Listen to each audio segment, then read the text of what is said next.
দর্শক, আপনাদের উদ্দেশ্যে বলছি, আমাদের অনেকে আছে যারা সরকারি চাকরি করতে করতে জীবনটা শেষ করে দিল। অনেকে ধরেন 20তম গেজেটের চাকরি করার জন্য পাগল, তাদের জন্য এটা উদাহরণ। দেখেন এখানে যারা দাঁড়িয়েছে এরা অধিকাংশই 13তম গেজেট এবং 13 থেকে 16তম গেজেটের চাকরি করে। আমি কয়েকজনের সাথে কথা বললাম, তারা আন্দোলন করতেছে যে তাদের বেতন বাড়ানোর জন্য। কেন? তারা বলছেন যে তাদের যে বেতন দেওয়া হয় সেটি আসলে তাদের কাছে খুবই কম মনে হচ্ছে।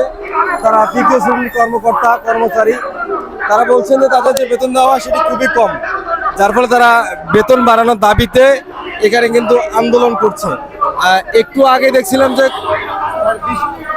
একটা মানববন্ধন করছে, আজকের প্রেস ক্লাবে সব থেকে বড় মানববন্ধন।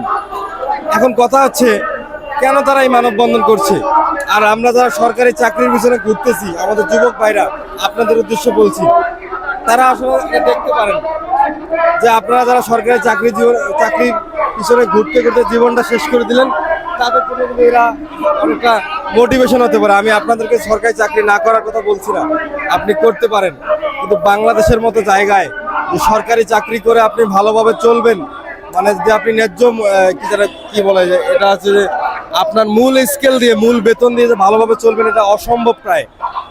কারণ এরা বলছে যে তাদের যে 16তম গেজেট তার বেতন তারা পায় মাত্র 9,200 টাকা, এবং যাদের 13তম গেজেট তারা পায় 12,000 টাকা বেতন। তো সব মিলে তারা যারা হিসাব দিল প্রায় 16-17 হাজার টাকা বেতন পায়। আচ্ছা, তাদের ছেলেমেয়ের চিকিৎসা পড়ালেখার জন্য তারা পায় 500 টাকা, তারা যাতায়াতের জন্য পায় 300 টাকা, এবং নাস্তা বাবদ পুরো মাসের নাস্তা বাবদের জন্য তারা পায় মাত্র 200 টাকা। আচ্ছা, আপনারা যারা নাস্তা বা বাইরে নাস্তা পানি করেন তারা তো জানেন যে নাস্তা করতে আসলে কয় টাকা যায়, একটা মানুষের নাস্তা করতে কত টাকা যায়। মাত্র 200 টাকা দেওয়া হয় নাস্তা করার জন্য। অথচ আমরা দেখি যে সরকারি চাকরি যারা করে, মানে যদি একটা গাড়ির ড্রাইভার হয়, সরকারি কোনো অফিসের ড্রাইভার, সেও কিন্তু নাস্তা করে 5 স্টার হোটেলে যা নাস্তা করতে পারে। মানে তাদের এত ইনকাম, মানে বাস্তবিক অর্থে আপনি যদি সৎভাবে ইনকাম করেন সরকারি চাকরি করে, তাহলে আপনি ভাতের নাগাল পাবেন, এটা শিওর। কারণ একটা 13তম গেজেটের, একটা 16তম গেজেটের কর্মচারী যখন আসি এখানে আন্দোলন করে, অবশ্যই তাদের কোনো না কোনো সমস্যা আছে।